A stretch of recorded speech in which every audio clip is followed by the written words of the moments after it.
Mummy આ શાનું શાક બનાવ્યું? આ ગવાર બટાકાનું એકદમ અલગ રીતે ગ્રેવી વાળું શાક બનાવ્યું. ગવાર બટાકા લાગતું તો નહીં મમ્મી. હા એકદમ મસ્ત મસ્ત દેખાય. લાગે ટેસ્ટી.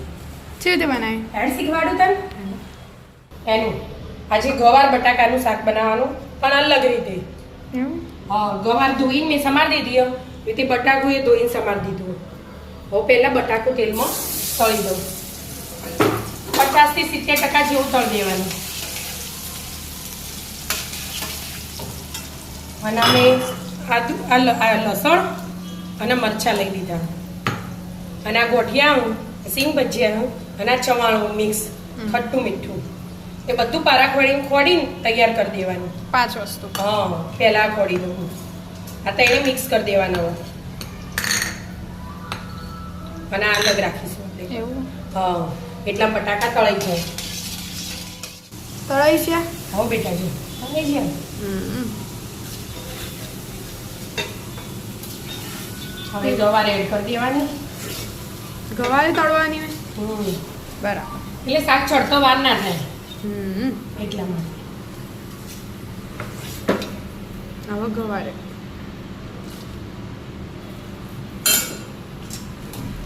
ગવાર તો 2 મિનિટમાં તળાઈ જશે.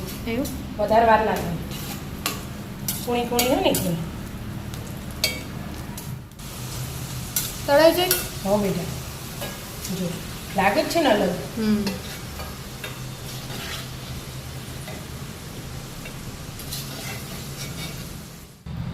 ગવાર તો તળે છે.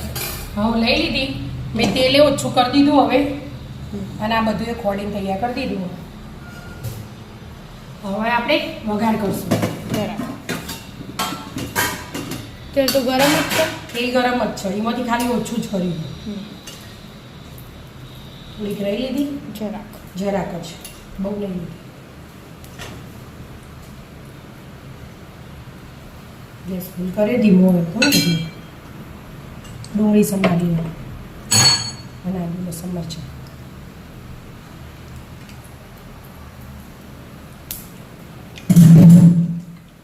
હવે જીરું એડ કરી દેવાનું અને આ ગવાર હોય ને ગવારનો અજમાનો વઘાર મસ્ત લાગે. એટલે અજમો એટલે અજમાનો વઘાર કરી દેવાનો. હિંગ એડ કરી દીધી. મીઠું લીમડો હું પહેલાં આદુ અને મરચાં એડ કરી દેવાનું. લસણના મરચાં. હા લસણ મરચાં આદુ બોલે જાય રોજ આદુ લખે ને એટલે. અને ડુંગળી. આમાં ટામેટું એડ કરવું હોય તો એ કરાય પણ આપણા ઘરમાં ટામેટું ઓછું ગમે ને એટલે મેં એડ નહીં કરી ટામેટું. બરાબર.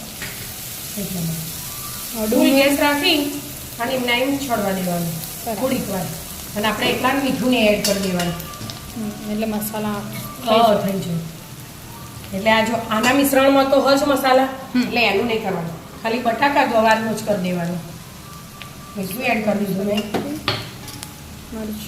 મરચું એટલે આપણે લીલા નાખ્યા ને એ પ્રમાણે લાલ નાખવાનું.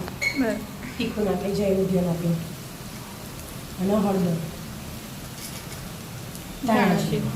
બસ રેગ્યુલર જ મસાલા કરવાના બીજું કશું એડ નહીં કરવાનું. બધાની સાથે ચડવાનું. હા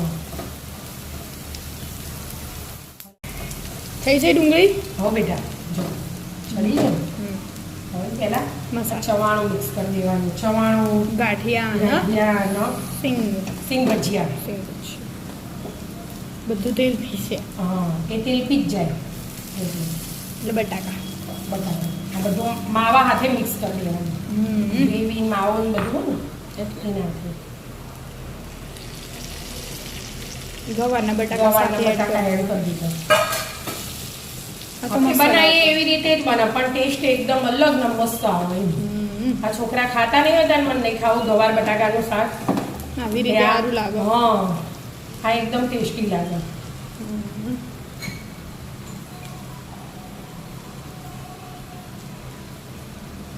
હવે આપણે ગોઠિયા નાખ્યા ને એટલે એનો રસો મસ્ત જાડો થશે એટલે એક વાટકી જેવું પાણી એડ કરી દેવાનું. થોડું આપણે જોવો રસો કરવો હોય ને એ પ્રમાણે. અને શાક તો લઈ લો એટલે ફટાફટ જ બની જાય. 2 મિનિટ ચડવા દો ચડવા દો. 2-5 મિનિટ. ચડી ગયું હશે મમ્મી? હવે બેટા 5 મિનિટ થઈ ને જો મસ્ત ચડી ગયું, તેલ છૂટી ગયું ને.